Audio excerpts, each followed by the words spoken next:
gone full cycle on the age, and you're back in your kind of strictly coaching role, and maybe you're playing more 5-out offense or anything. Were there any decent parallels there between this season and your first?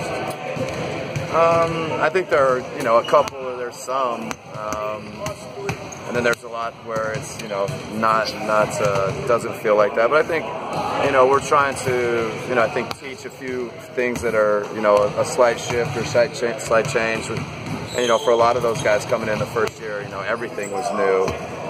But I think to make some subtle changes, to make a few changes, and get into more of a teaching mode, get into more of a, you're really trying to watch and see how different things work and how the players react to it, and that way it feels similar to, what the first camp would have felt like. Yesterday when Kent was talking, he used the phrase new offense, and I'm just parsing 2 words out of that, but, given the big men that you signed and things like that, do you expect the offense to look a little bit different than last year? Yeah, again, I think it's, I don't know, I guess it's all in the eyes of the beholder. You could argue it's subtle changes, or, but in some ways they were, I would say, pretty significant. And, we'll see how, there's no defense lots of times when we're practicing it right now and all that stuff. So everything looks good on paper. And when you get into, live scrimmaging and you're playing, preseason games and things like that. But yeah, there's going to be a few things that are a little bit different points of emphasis, a little bit different spacing. But a lot of spacing we actually got to in the past also. How are the rookies kind of adapting to everything? NBA as well as what seems to be a faster pace than maybe they both play.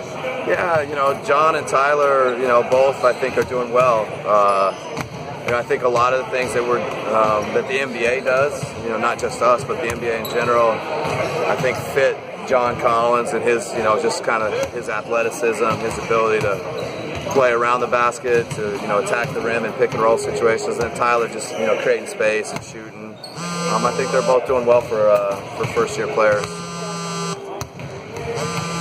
You signed Josh Magette to be one of your 2-way players. I know you have the option or the spot to take another. Is that something that is in the works or in the plans, that maybe at the end of camp somebody will fill that role? Yeah, I think that there's kind of a lot of discussion, a lot of, how can we best use the 2 ways and all the different tools. And, Malik is, incredibly kind of invested in the D-League team and thinking about all the things. And I think, then you share that with Travis and myself, and how together, can we do something that's good for, most first, the Hawks and then also the Bayhawks. And so I think, we'll see guys get cut, things happen at the end of camp, and I think there's a lot of flexibility for, us and Malik with the G League team.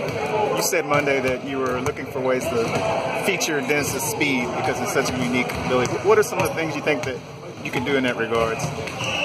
Well, we've kind of been talking about and emphasizing just more space, more driving lanes for him, more, and I would say some of them are just random or some of them are just created, and, not necessarily it's a play call for him, but there's just hopefully when he's attacking initially and when he's getting second getting the ball back reverse to him, there's just more driving lanes, there's more opportunities for him to attack with or without a screen. You embrace him to kind of take on that freedom? Yeah. No, I think a lot of it he's been doing. Hopefully maybe it's just going to, like I said, just maybe more opportunities, more places where if he's cut off one direction, he can go a different direction, and things like that.